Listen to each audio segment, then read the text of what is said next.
I move to the police station, I want to make a quick. You can make that statement as part of your statement. They have since been granted bail. We have details of what transpired at today's sittings. Also, Electoral Commission's decision to compile new voters register, a done deal in spite of its advisory committee's directive to conduct further consultations. It's a done deal. You are going ahead to give a new system, or what? For now, that is our stand. Okay. To make our points clear. Okay. So you're just seeking to inform. Exactly. That is a done deal. Meanwhile, National Identification Authority makes strong case about its ability to provide the EC its biometric data from the ongoing mass registration exercise. As of today, NIA can push to EC the data set of all those Ghanaians, the 7.something million who have been registered and who are above 18 years. We have details as the inter-party resistance against a new voters register prepares to hit the streets of Kumasi with the second in a series of its demonstrations. A minority leader in parliament is alleging possible financial loss to the state as feud between the Ashanti Regional Coordinating Council and KMA stalls allocation of stores at the newly refurbished Ketia market. Let us know the issue that is affecting, one, the distribution and return of market stores to those who are deserving, and more importantly, what is affecting the relocation. That is not healthy and may have some financial loss implications for the state. And in business, UK government's challenge to allow Ghana raise funds from the London Stock Exchange to finance infrastructure. We'll hear from the President Akufo-Addo at the ongoing UK Africa Investment Summit. And later in sports, after picking 7 points from their last 3 games, Hearts board chairman Frank Nelson insists they are back on track in the Ghana Premier League. And residents of Fanofa Street in Kokomlemle, where the multimedia group has been operating from for 25 years, say they've been blessed by the presence of the company in their community. Since Joy came, this place actually has been a very commercial area. So it's very good we have Joy here. Because stay with us for more here on Newsnight. I am Emefa Apawu. And my name is Evans Mensah. Newsnight is brought to you by Puma Card from Puma Energy, cash-free convenience. Please join us with your thoughts and comments via WhatsApp. It's 0244340437. We're also live on Facebook. You can leave your comments there as well.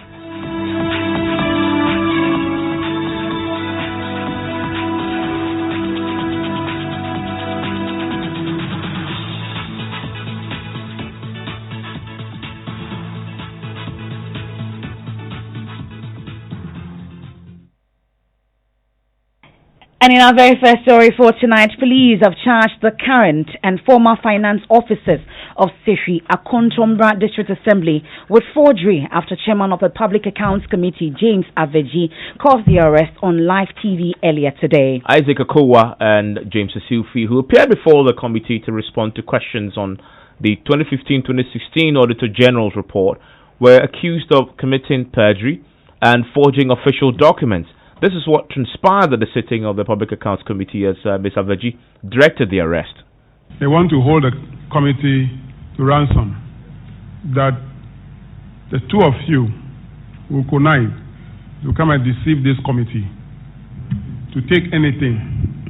No, Mr. Chairman. Get away with it. No, Mr. Chairman, not like that. We are going to lock you. No, we are going like to lock you. The police will take a statement from you, and that statement will be used against you in the local. We will not prosecute you, but the government will take over. So, do we have the Ghana Police Service Parliament House already? Can you take the two officers to the station for them to go and take statement from them? Chairman, please, before I move to the police station, I want to make a quick. You can make that statement as part of your statement that will be taken from you at the police station. We will suspend the discussion with Sefi Akontombra. The still is still being handled. It will be handled by the police now, depending on the statement they take. So you are discharged for now. So that's what transpired at the Public Accounts Committee sitting earlier today. Joseph Opoku-Gakpo is our parliamentary correspondent. He was there throughout and joins us in studio. Joseph, first give us a background to this particular issue. So the Public Accounts Committee has been interrogating the auditor general's report since last week, Tuesday, including that of 2014, 2015, as well as 2016. Now, last week, the assembly in question, Session Contemporary, they were supposed to have appeared. There were concerns that some expenditures had actually been made, and there were payment vouchers, up to 62 of them, that they were supposed to come show. The auditor general had raised issues that the expenditure had been done, but the payment vouchers had actually not been provided to back the expenditure. So they were asked to provide those, and they couldn't provide it when they appeared last week. So the committee chairman directed that they should reappear today and provide the necessary payment vouchers, up to 61 of them. Now, when they appeared, they provided it, and the committee did what they call an examination of it, and came to the conclusion that only one of them was actually accurate, and that the rest were documents that were forged and that they had showed up before the committee and lied to the committee, which is how come they went ahead to ask that the police actually pick them up to investigate a bit about forgery and perjury and all. James Aveji defended the action earlier today. You are witness, you appear before the Public Accounts Committee, you take an oath, then you begin to lie to the committee. First of all, it amounts to perjury because you lie to the Committee of Parliament. Secondly, you present false documents, knowing very well that this document you are presenting is not the document that is needed. So you did it intentionally to deceive the committee, which is a criminal act. And also, you are presenting a false document to a public officer. Public officer as members of Parliament who are doing our constitutional mandate, you are presenting a false document to us. So, deceit of public officers. Article 133 of the Constitution, we have been close with the powers of investigation to investigate and conduct an inquiry. We have also been close with the powers of a high court or a justice of superior court. So, we realize that you are deceiving public officer. You are committing perjury because you are lying to public officers after taking an oath. The best thing for us to do is for you to go to the police and go and take a statement. So that's the chairman of the Public Accounts Committee. But up to 60 documents allegedly forged. But let's talk about how the arrest was made. How did it all pan out? So in the course of the conversation with the two gentlemen, one is the former finance director who happens now to head the Boedi District Assembly as the director there, and then the Session Contemporary one. The chairman of the committee kept interrogating them on the vouchers that they had presented, and at a point in time he pulled brakes on the conversation and said that they are deceiving the committee. He is going to get in the police to come in. So he asked the parliamentary police team around to pick them up and take them to the station, and then one of them came in, got the two of them together, pulled out a handcuff, handcuffed the left hand of one of them to the right hand of the other, and walked them out of the premises. And that's how come the sitting was virtually held on for quite a while in order for them to get them out. So they walked them down the stairs all the way to the parliamentary police post, and they were there for well up to 6 hours, because this happened around sometime after 11 getting to 12, and then they were eventually released sometime around 4 p.m. and they had been there writing their statement, as the police claimed. So were both sides of the House, majority and minority, in agreement on this particular issue? Exactly. So the NPP Member of Parliament for Mpoho, Isaac Hajikum, says they support the action from the minority side. In this case, they are the minority side, because on the Public Accounts Committee is chaired by the NDC, who generally are the majority on that particular committee. The chairman today did something in the right direction, especially coming at the backdrop, the fact that people appear before the committee thinking that they can come and say anything at all and go scot-free.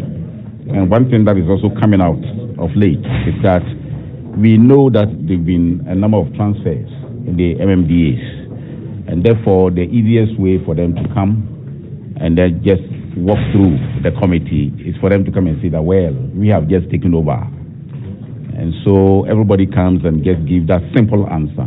In the case of a contemporary, the PVs that we were looking for last week, they couldn't present.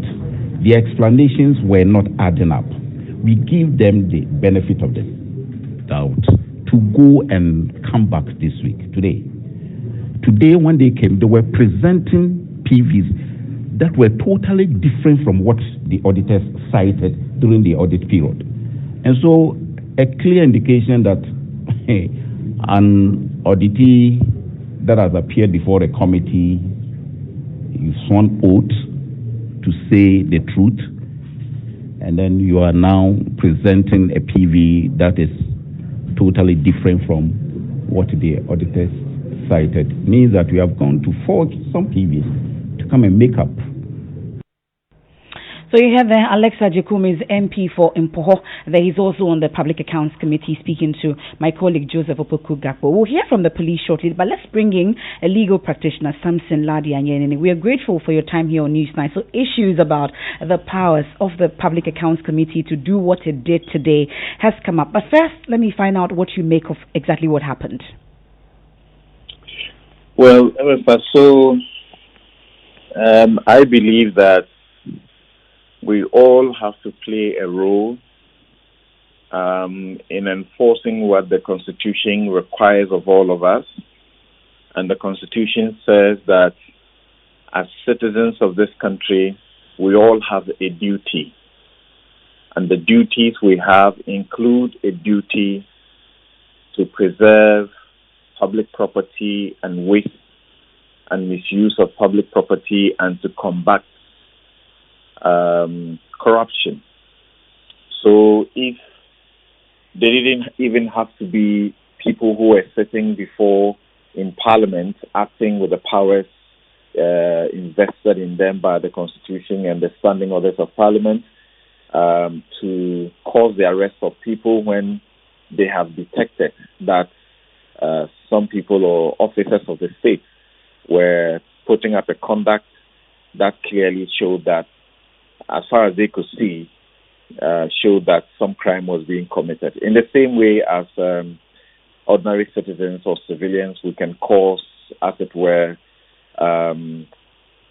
arrest of people and then hand them to the police subsequently because they have committed some wrong.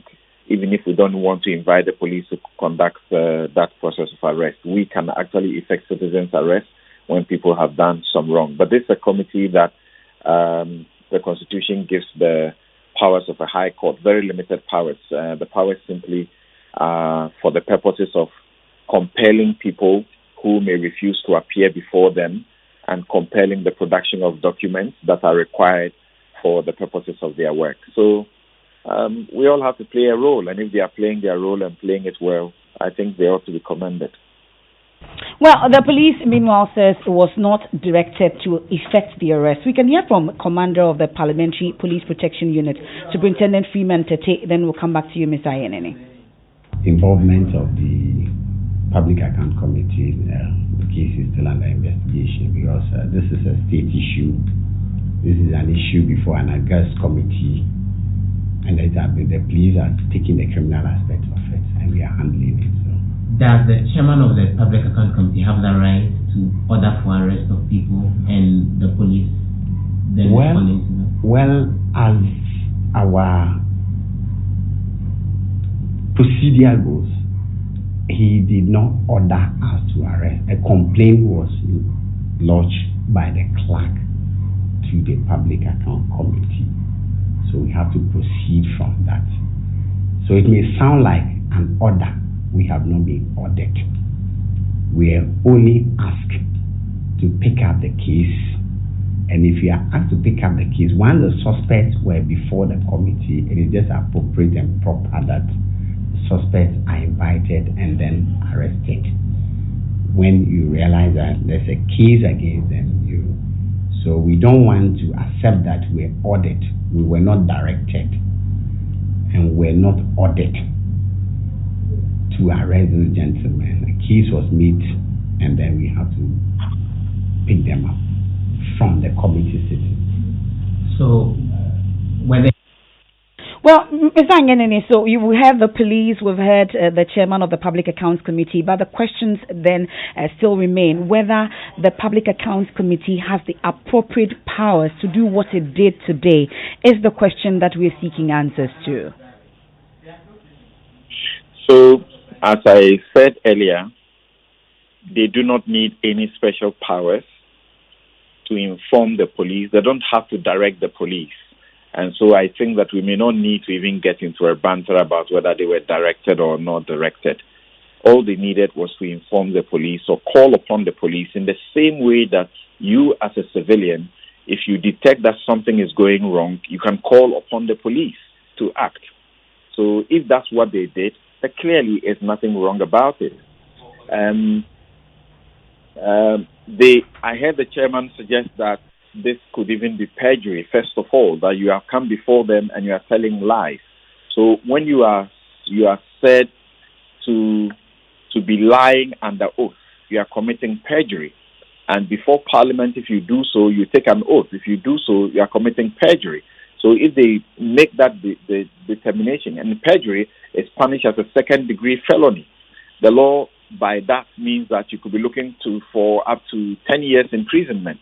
So if they made that discovery that you are lying to us and they wanted the police to be involved, I think that they have every right to do so, and they didn't need any special powers to exercise in that direction. What I hear some other people challenge is that their work is supposed to end up on the desk of the Attorney General, who must do prosecutions. Well, the Auditor General's work, which has ended up on their desk, does not preclude the Auditor General from taking actions, including criminal actions against persons, when in the course of their job of auditing, they find that people have, as it were, violated portions of the law. And the Audit Act or Audit Service Act is very clear about it. For example, if you are not cooperating with them, you are suppressing the evidence, and so on and so forth. Even audit officers, when they are misconducting themselves, could find themselves in the line of criminal action. So if they have come before them as a committee and they have requested things from them. Unfortunately, the line just tripped, and it looks like we've lost Samson Ladi. And we're grateful for your time. We'll rectify that shortly. We apologize for that. You're still listening to News Night here on Joy 99.7 FM. Now, Emefa, tomorrow there is another major demonstration in the Ashanti Regional Capital, Kumasi, led by the National Democratic Congress, all part of their concerted effort to oppose and resist the compilation of the new voters register. The Electoral Commission itself is coming in tonight for some close scrutiny after it declared over the weekend that the decision to compile a new voters register is a done deal. And within the context of a recent statement issued by its own advisory committee for it to go ahead and conduct further consultations, political watchers and the parties themselves are beginning to raise concerns with the formality that these consultations appear now to represent. This follows the Commission's pronouncement news file just this weekend. A number of opposition parties and CSOs have vehemently kicked against the decision with the announcement of a series of protests. We have more on that, but first, Joy News editor Fifi Kumsin looks back on the developments around the issue so far. They've reached end of support. Now, a large number of them have broken down. We have 40 parts. So, right from the word go, the position of the Electoral Commission has been one to compile a new voter register to replace the current one secured in 2011. Paramount amongst them was the fact that even within the data center, all the equipment that we had there had reached end of service as well. But that is not the only reason for the EC's decision. At a recent interaction with some civil society organizations, the Commission's IT experts raised issues of costs, security, and many more with the current register. For example, the vendor of the current data center has since 2012 received $4 million each year from the EC in management fees. The same software must be updated at a cost of $15 million or 85 million Ghana cedis before the December election. But all these costs aside, the EC does not own the source code of the software. The vendor does. The governing MPP believes compiling a new register is the way to go. This time around, EC's own officers and technical people will be the managers of the system, and they will have full control of the database of this register. And I think it's important that we are concerned about that. But the NDC is not convinced. With just 11 months to go to the polls, the main opposition party says the commission does not have the time. We are asking the Electoral Commission this year the population and housing census is to be undertaken by the Statistical Service. Why would not allow the Statistical Service to finish with the population census so that we know the figures and the population statistics of the country before we even plan going ahead to do new registration?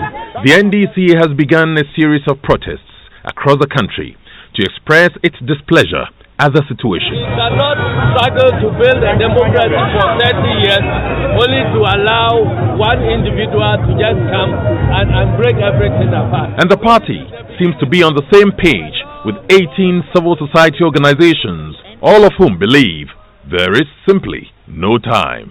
Imani Ghana's Kofi Bento led the pack. We believe that the EC has not demonstrated that there is a defect with the biometric data, which was used as recently as 2 months ago on a nationwide scale to necessitate the spending of $70 million on mass registration. The EC is known to be consulting its advisors on the matter, but while that consultation continues, the Commission is going ahead to compile a new register. Well, Director of Elections at the Electoral Commission, Dr. Srebo Kweku, told Samson that the decision to compile a new voters register is a done deal. Listen. Can we be clear about this? Is a done deal? You are going ahead to give a new system, or what? For now, that is our stand. Okay. So it's a decision. It's concluded. That was in there. Okay. I thought the eminent advisory panel that you set up to engage them, ask you to consult. To make our points clear. Okay, so you're just seeking to inform. Exactly. That is a done deal.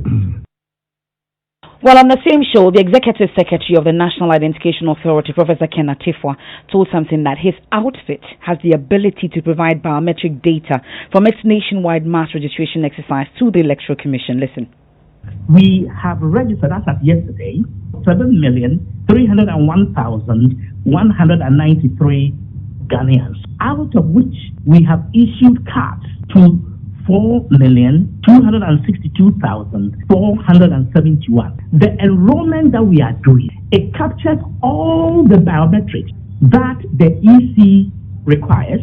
Just a minute, please. It captures the iris, it captures the fingerprint, and it also captures the face, and all the biographic details that the EC could ever want. NIA is collecting all those things. The only thing that EC needs, which the NIA doesn't take, is polling station number of polling station name. But that is as easy as ABC to get with technology. It means that as of today, NIA can push to EC the data sets of all those Ghanaians, the 7-point-something million Ghanaians who have been registered and who are above 18 years. With a click of a button, you can push all that data set to EC. Let me bring in Dr. Srebo to ask you this question. I think we have been saying that our activities are time-bound. Time-bound here means that we cannot go beyond probably June. And NIA will be done in March. You are beginning in April. NIA will be done with a mass registration in March. We will do the remainder of the population through our permanent officers and the co-location with our cognate institutions such as EC itself, SNET, DVLA. So let us assume that if their data is ready by March, let us assume, it will mean that we have to allocate the polling stations to the various people who have been registered. Because the choice of where to vote is the individual's choice, not me or anybody. Now, from what he is saying, if I got him right, is that they have covered about 7 million. Right. And we are thinking of around 17 million. So we are that they have not been covered half. Well, the EC's director's comments have generated mixed reactions from the public. While some applaud the Commission's decision, others are strongly opposed to it. Listen to some listeners who called into the Super Morning Show today. You need a new register because the old one is voted. You are having Ivorians, Malians, a lot of people, their names are in the register, they are not Ghanaians. So those people who are, crying that a new register shouldn't come, it should affect them. When we need a new register, we have electoral commission official registrations. They need to update the register. Moreover, they are talking about their machines. They should buy the components of the machine and fix them. We must be very careful. I think we need a new register, but I will say that if the political parties will not blame the electoral commission if anything happens in the election, then the electoral commission should leave them so that we use the old register. No. Frankly speaking, I'm an IT specialist. How are we missing the two things? It's data center and biometrics. I just don't get it. I support VC because if they are going to use the old one, if the amount they will pay the staff is too much, we should go for new. Every party must be vigilant. You can't use the old system. So that is some of your views there. And tomorrow, something major is happening in the Ashanti region. This is part of the NDC's campaign to hit the streets in protest against the decision to compile new voters register. We'll hear from the NDC shortly, but the Ashanti Regional Police say they are ready to provide adequate security for the protesters tomorrow. Listen to the Ashanti Regional Police PRO Gordon Ahenyo. The police command will ensure that the routes agreed on for the event are secured and law and order maintained throughout the entire period. No act of lawlessness, that is burning of lorry ties, throwing of stones, harassment of bystanders and hawkers will be entertained during the demonstration. The police will ensure that acts that will undermine public peace and order, as well as flout the public order, will not be entertained. Drawn as many officers that will be able to make sure they police this event to make it a success. So I'm sure we are in our numbers, and tomorrow we'll come out to perform our constitutional mandate. They already have the first one in the Northern Regional Capital just a couple of weeks back. This is the second one. There is another one planned for the Greater Accra region. I don't know the date for that yet, but clearly the NDC is very determined in its push against the compilation of a new voters register. We can now bring in the National Communications Officer of the National Democratic Congress. Mr. Sami Jemfi joins us on the telephone line right now. Mr. Jemfi, I understand that you're already on the ground there in the Ashanti region, ready for tomorrow's demonstration? Yes, Evans, I can confirm to you and your listeners that all is set for tomorrow's historic demonstration, the Yempene demonstration by the inter-party resistance against the new voters register that the Mensah Manasari-led Electoral Commission is seeking to foist on the people of this country. The message has gone down very well. The enthusiasm is high. People are angry. They are disgusted and appalled by the decision of the Electoral Commission to waste the public purse on this needless exercise. And we've been giving firm assurance that they will be joining us on the streets of Kumasi in their thousands as we send a clear signal to the Electoral Commission and the incumbent government that enough is enough. The current register we have is credible. It is by far the most credible register that this country has ever had. It has produced 2 presidents in 2 general elections. We've used that successfully for the just ended district assembly elections, and that there is no justification for us to rip this register and this, voter system apart. Yeah, we just heard from the police. The new one. We just heard from the police, and they're warning that they will not tolerate any burning of ties or any other form of activity by the protesters that seem to become an affront to public order. What's your own plan to make sure that doesn't happen, knowing how charged the atmosphere is now around this particular subject? As organizers of the demonstration, we are committed to ensuring that tomorrow's demonstration is absolutely peaceful. We are law-abiding citizens who are only, demonstrating against an act on the part of a state institution, in this case, the Electoral Commission. And we know that we are enjoined by law to act responsibly, and that is what we will do. In our engagements with the various groups and stakeholders that we have, met over the past few days, we have told them that this demonstration is supposed to be peaceful. They know the approved routes, and they know the do's and the don'ts. And we have told them that we've put in place monitoring teams. We are also going to be using drones, to check for troublemakers and people who, will act in contravention of the laws of this country and hand them to the police. And so, on our part, we will do all it takes to ensure that tomorrow's demonstration will be incident-free. We have firm assurance from the police that security measures have been put in place.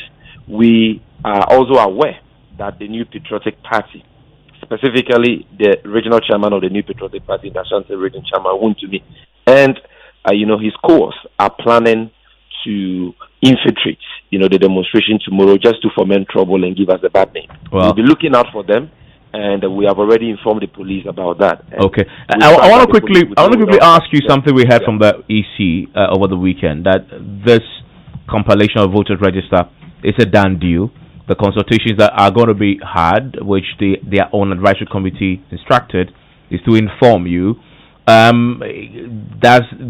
These demonstrations, really, from what we're hearing now from the EC's point of view, will not amount to much because they've already taken a decision on this. What's your reaction to that? The more reason why we need to even embark on these demonstrations. Because if you have an electoral commission which doesn't believe in stakeholder consultations and engagements, an electoral commission which will insult, a body like the 22-member advisory committee, which it has put together, to advise them on issues of elections and all that, defy them, openly and publicly like they are doing, then we should know that we are not living in ordinary times and that this electoral commission is up to something mischievous and they must be stopped. We are not deterred, we are not dismayed or discouraged by how they are calling our bluff out there and by their intransigence and belligerence. We know that throughout history, no dictator, no tyrant has been able to prevail against the collective will of a determined people. And Mensah will not be the first. They will fail because the will of the people is supreme. And so they can go on talking. We are engaging the people of this country. People are buying into our message. People are beginning to understand that this whole venture of compiling a new register is totally needless and useless and should not be supported.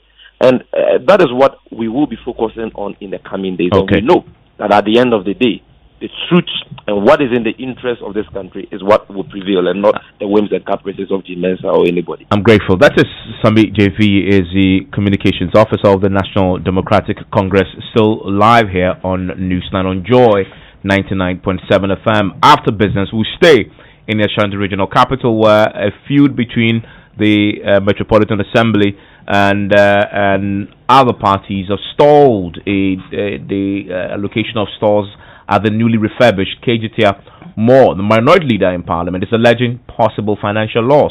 We'll hear from him. Charles Aite is here with the very latest from the world of business. Hello, Charles. Hello, Evan. So, coming up in business, a UK government's challenge to allow Ghana and other African countries raise funds from the London Stock Exchange to finance infrastructure. We'll hear from President Akufo-Addo, who is attending the ongoing UK-Africa Investment Summit. And economist Professor Gachi lashes out at government for forming the FX Development Committee. We have details for you. Business on Newsnight is brought to you by MTN. Welcome to a new world of business. Kingdom Books and Stationery, your number one-stop shop for all offices essential. And First National Bank, we are the bank that understands your business. First National Bank, how can we help you? Hello, Lieutenant. Thank you for showing up at our monthly meeting. I have some good news for you today. Yeah, but bundle electricity credit, no. Hey! Oh, relax. I am not increasing it. I just want you to know, from today, you have your own meter. So now you buy exactly what you want to use. Flexi bundling. What's the customize, Anna? Oh, yes. Just like that. And it doesn't expire too.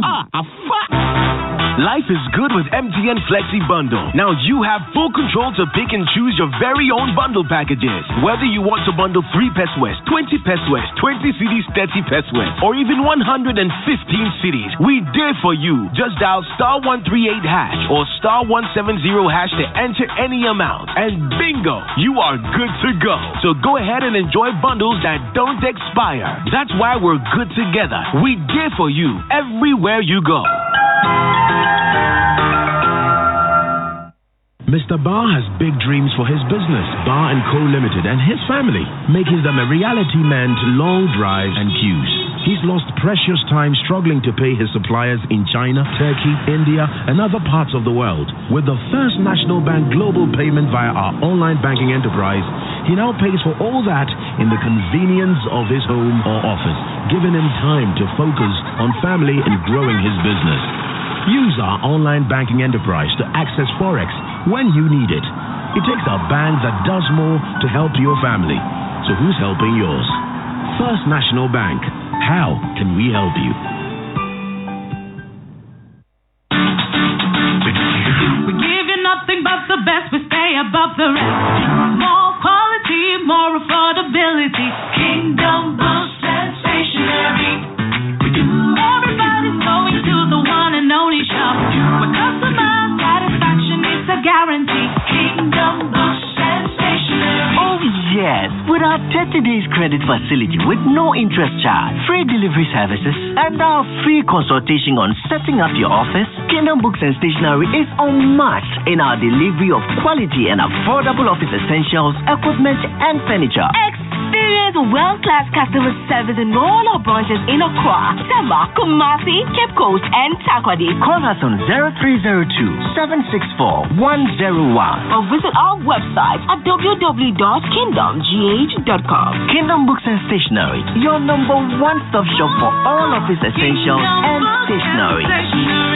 Terms and conditions apply. We know it's important to create a productive and supportive working environment by investing in your employees' health.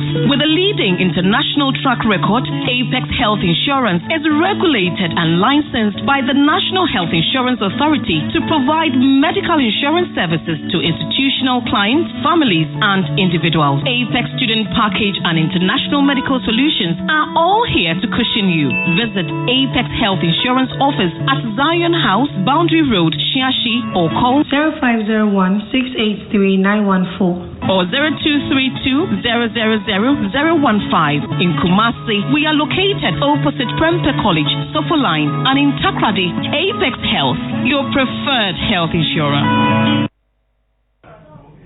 And you're welcome to Business on Newsnight. Now, President Akufo-Addo has challenged the UK government and business owners interested in deepening bilateral trade with Ghana and Africa to open up their markets, allowing Ghanaian business owners and governments from Africa to raise cheaper funds from the London Stock Exchange. This, according to the President, is a sure way for Ghana and the rest of the continent to access sustainable financing to undertake infrastructural development. He spoke at the UK-Africa Investment Summit being hosted by the UK government.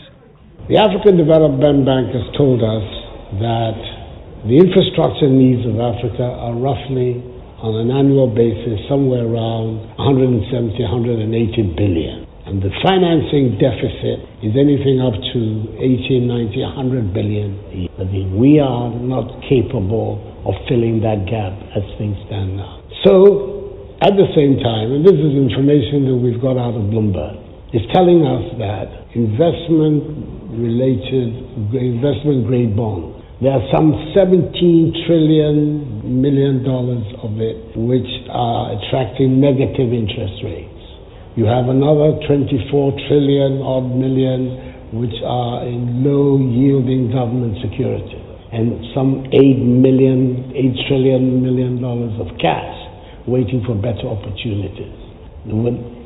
That is somewhere in the region of 50 trillion million of money which is available for investment, which is not finding. When it comes to Africa, you go and try to raise money on the capital markets, you pay something called the African risk premium. The African risk premium makes it that at the end of the day, entry into the bond market becomes a very expensive matter for us, who are already finding it difficult to finance our own investment. The African risk premium sits side by side with the highest rates of return that you can get in putting your money anywhere in the world are in Africa. That's a contradiction at the same time. So we can see that a role exists for something like the London Stock Exchange to assist in mobilizing this large sum of money to help in the financing of Africa. There are things that we need to do on our side in Africa, do better in terms of our own domestic resource mobilization. President Akufo-Addo then. Meanwhile, UK Prime Minister Boris Johnson not only recounted his country's great friendship with Africa, but told African leaders UK remains the best nation to trade with. We in the UK have a vital job in continuing to convince people across the continent that we're not just a great friend, an ally, a reliable ally, but also the people you should be doing business. We have no divine right to that business. This is a competitive world. You have many suitors. Some of you may be off shortly to sample the delights of Davos, but look today at what we have to offer. Look around the world today and you see that the UK is not only the obvious partner of choice, we're also very much the partner of today, of tomorrow, and decades to come. Because the truth is that in 2020, the UK is the ultimate one-stop shop for the ambitious, growing international economy. UK Prime Minister Boris Johnson. The summit is expected to support job creation on the continent as well as build strong economic partnerships between the UK and African nations. Away from that, there is controversy over government's move to form an FX management committee, which will have as part of its mandate the responsibility of helping governments deal with challenges surrounding the management of forex. Economist Professor John Gachi argues the government's move to constitute the Forex Development Committee does not only violate regulations of the Bank of Ghana, but clearly sends a bad signal to the market that the Bank of Ghana has failed with its core mandate. Let's listen to him. What we have sought to do by establishing this committee, especially chaired by the finance minister, and if you also look at it, majority of the people are coming outside the Bank of Ghana, clearly indicate to people who want to be critical that you are indicating to the public that the central bank has failed, and when in reality the central bank has not failed. What we have not been able to do in the past is that we've not been able to coordinate our sectoral activities very well to align with the policy direction of the Bank of Ghana. I'm saying this because when you listen to the Agri minister, he was talking about importation of rice to the tune of about 1 billion Ghana cedi, importation of sugar, importation of poultry products into the country. These are issues that policy implementation should have addressed if we are mindful of the policy implementation guidelines and the directives that the Bank of Ghana has been giving in almost all the reports that it issued, its participation in cabinet in providing guidelines about currency management and revealing things that they have found out from their research to economic management team, etc. And that's economist Professor John Gachi, ending business on Newsnight. Thank you very much, Charles Aiti, for the latest from the world of business. Let's take some of your comments that you sent in via WhatsApp.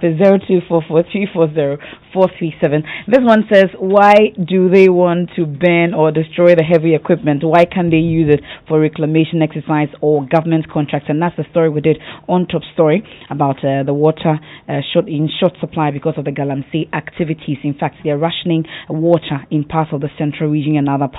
Esoba Yata in Kaswa says we need to commend the Public Accounts Committee for the bold decision taken to cause the arrest of former District Finance Officer of Sefia Kuntumbra.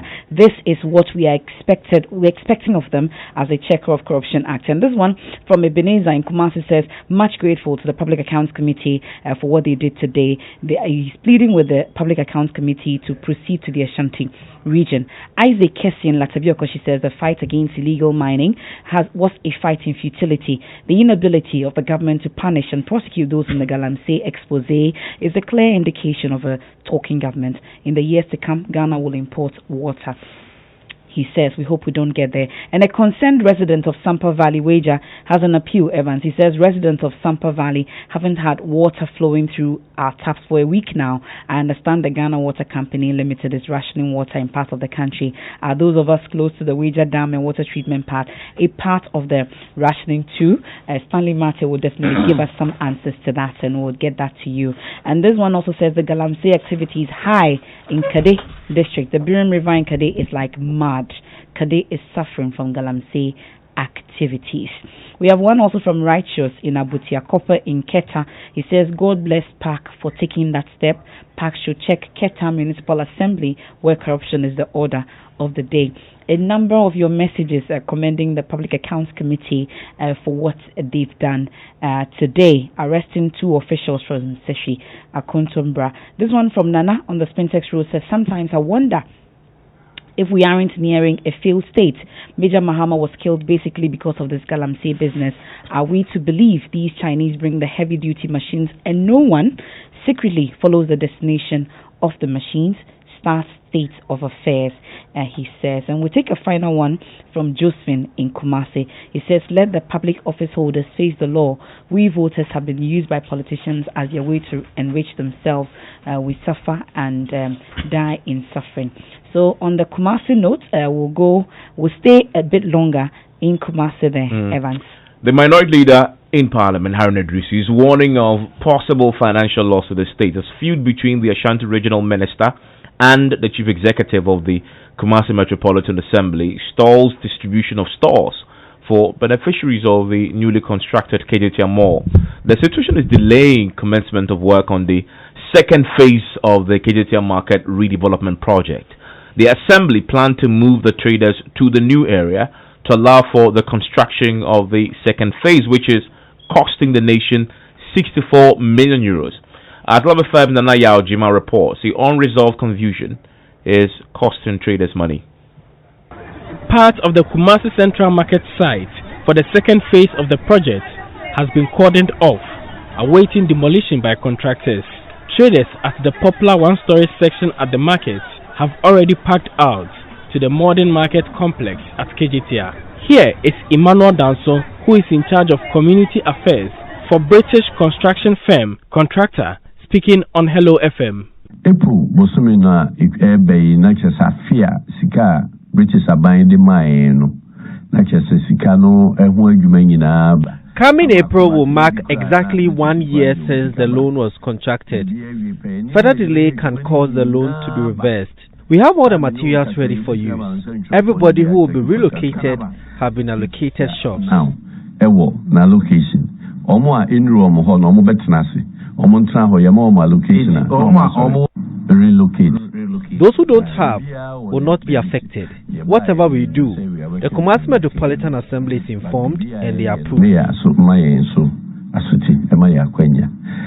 Security no dear. Regional minister Traders are trooping to the new market either for shop allocation or preparation of shelves for business. Despite challenges with allocation process, work is progressing steadily. However, there are reports Ashanti Regional Minister Simon Mensah is dissatisfied at the state of affairs.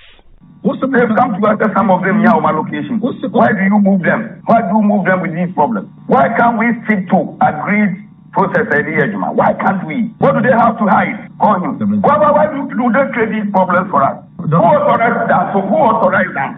Is it the contractor himself that takes these decisions? So why is the contractor on air saying those things? Why do they want to say, yes, if you don't create a problem, what is it? If we have been transparent, the problem here is a problem. Contractor on a better ready to treat them with move. Is it the contractor's job? Let them do their work. The regional minister's stance is said to run contrary to the position of the Kumasi mayor, Osei SBNP, though none of them will admit this in public. Mr. Osei Mensah's comment has prompted the construction company to cease work as interest on the loan facility for the project continue to accrue. Traders who have already moved into the newly built KJTR market anticipate their counterparts at the central market to join them to make the place vibrant, but no, less than 30% of shops in the market is occupied. News of commencement of the second phase had been well received, with a joint sword cutting by Otumfuo Osei-Tutu II and President Nana Addo Dankwa Akufo-Addo. Hopes are, however, waning due to unnecessary delay and anxiety. 2/3 of the new market, still unoccupied, leaves business very slow for the few traders who contemplate returning to the pavements. Nana Prempe is leading member of Kumasi Youth Association, a pressure group which has shown interest in developments on the market project. There isn't that political will.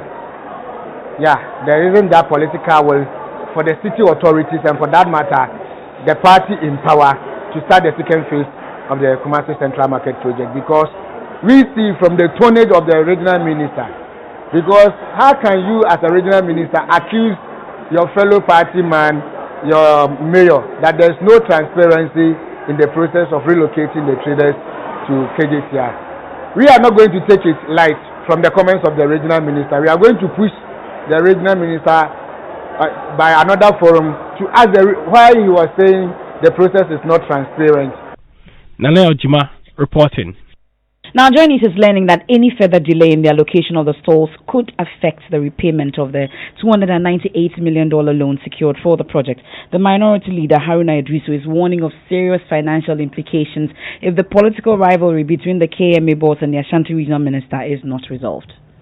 Our attention has been drawn to the ongoing conflict, or call it a disagreement, between the two major players in the region, the regional minister and the chief executive of the Kumasi Metropolitan Assembly, in relation to the distribution of market stores for traders and to give to the deserving and the legitimate as is required. As you may recall, the KJTR Market Initiative was that of the NDC under President John Dramani Mahama as his contribution to enhance domestic trade and to build women entrepreneurs, particularly in the Kumasi and Ashanti, and to support a buoyant trade regime in that particular area.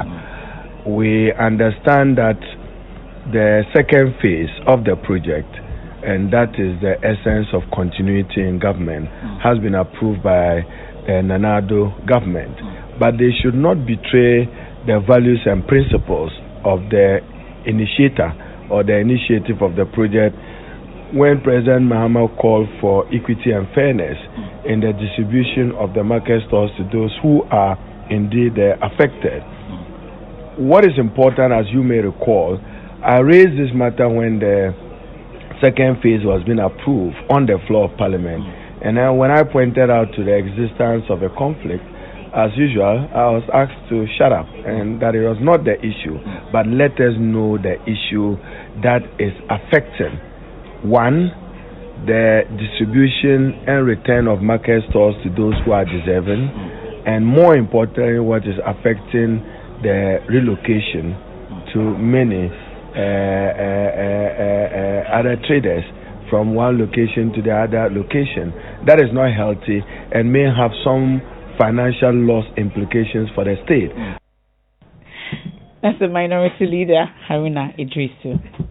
Now let's do sports. Benedict Owusu has the very latest, and when Benedict is around, lots of things happen in this studio. Evans, we need a referee for the match. We do. Yes. We do. In fact, I'll be the referee. Which match? Charlie, what match are you talking? Toko and Heart of Oak on Sunday. I'll be the VAR. You'll be the VAR. And Paka will be what will Paka do? Paka will be an observer. Now you believe I can? Masa, tell us what's in the world of sports. Well, after a stuttering start to the Ghana Premier League campaign, Hearts are back on track as they have clinched 7 points in their last 3 games. Now, the big Dwarfs drew with Wafa, and yesterday came from a goal down to beat Liberty Professionals at the Danceman Park. Now, this, of course, excites their board member, Frank Nelson, who insists they are back on track. Well, you saw the introduction of some players in our team. we make sure that we listen to the voice of the supporters, the management, the board, everybody say, look, there's a lot of issues in our players, so let's listen to the supporters. The supporters were coming up with some discussions and coming up suggestions. The technical department, I will applaud our coach, Odom, because he's done very well. There's one or two fingers he pointed that today has seen the turnaround of Accra Suffolk. The few players that we introduced, I mean, we saw people like Emmanuel Nete, we saw Nuruddin, we saw Boche, I mean, in the midfield. Everybody can say that our midfield is not something we can walk over because we can say we are playing a tight midfield. Having said that, does not mean that it is 100%. It's all about football. So they need to keep lifting up their game as we play on. All right, so Frank Nelson is the board member of Accra Suffolk. Remember, their next game is against Asante Kotoko at the Accra Stadium next Sunday. Still on the Ghana Premier League, and Bichi United took advantage of their home form to beat 11 Wonders 1-0 at the Nana Fusuji Abo Park this afternoon. Away from the Ghana League, Black Stars coach Siki Akono and Vice President of the EFA, that's Mark Ado, have left the country for Egypt for the draw of the 2022 FIFA World Cup qualifiers. The draw is happening tomorrow in Cairo. I will definitely update you on that. That's the spot. Thank you very much, Benedict. Let's talk about cervical cancer because the concluding part of the documentary will be airing tonight. Have you checked yourself? I really want to do that. I'm going to do that. You should.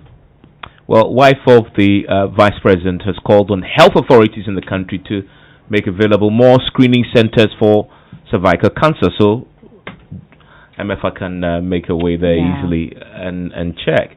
Her call comes in the wake of the Joy News campaign against a deadly cancer which kills over 1,500 women every year in Ghana, following our latest documentary service in cancer by Sekome Boateng. Many people have endorsed the campaign, the latest being the wife of the Vice President, Samira Baumia. Every disease matters, but especially a disease that is preventable, affects women, it affects reproductive health. We have to look at the socioeconomic effects of the impacts of this disease in the country. First of all, no woman should go through the pain and the suffering, and no woman should die from it. No family, no child should be motherless because of this. So it's very important that we deal with it. Even though it's already clear that some still believe it's not a medical condition, they still attribute it to spiritual and other things. Well, that's the sad reality for us in Ghana, with a lot of ailments, diseases being attributed to spiritual origins or whatever. But I'm glad you're doing what you're doing. We need to educate our women. I always say when you know better, you do better. So for a lot of women, it's out of ignorance because they've been misinformed. And for some people, they've just not heard about it. So it's important that we talk about the issue, we bring it to people's attention, and more importantly, we provide the solution. So the question is, what are the solutions available? You heard there, Samira Baumia, and we're still celebrating 25 years of excellent broadcasting, and we've been interacting with residents of Fanofa Street here in Kokomlemle, where the multimedia group operates, and they say that we've been a blessing to them. Sharing a community with big or small businesses comes with so many advantages to community dwellers. In the case of Fanofa Street in Kokomlemle, residents say the presence of the multimedia group in their community gives them a unique community identity and countless business opportunities. Banks, eateries, and many other businesses have sprung up, bringing prosperity to many. One resident who has been around for long is Duke Saba Taylor. It was a very quiet area, but since Joy came, this place actually has been a very commercial area. So it's very good we have Joy here. Hassana is the operator of a convenience store, which is popularly referred to as the Kokomlemle Mall. Multimedia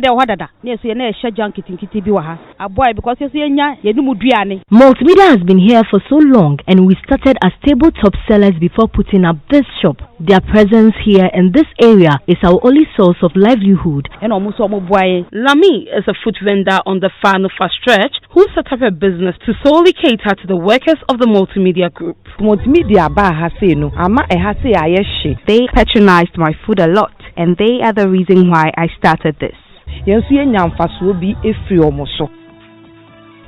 And that's it for tonight's edition of News Night. We are indeed grateful. The hashtag is Grateful Heart. I love the Kokomlemle Mall. Yeah. It's a very good place to get stuff.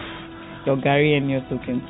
And I want to have some tonight. I know you will. Yeah, that's it for News Night tonight. Oh, definitely, it puts me in the mood for it. That's it for News Night tonight. My name is Evans Mensah. I am Emefa. And Anan Sokwa is up next with That's My Opinion. Guess what? He's asking if road deaths were Ebola. You know what's going to happen. Do stay.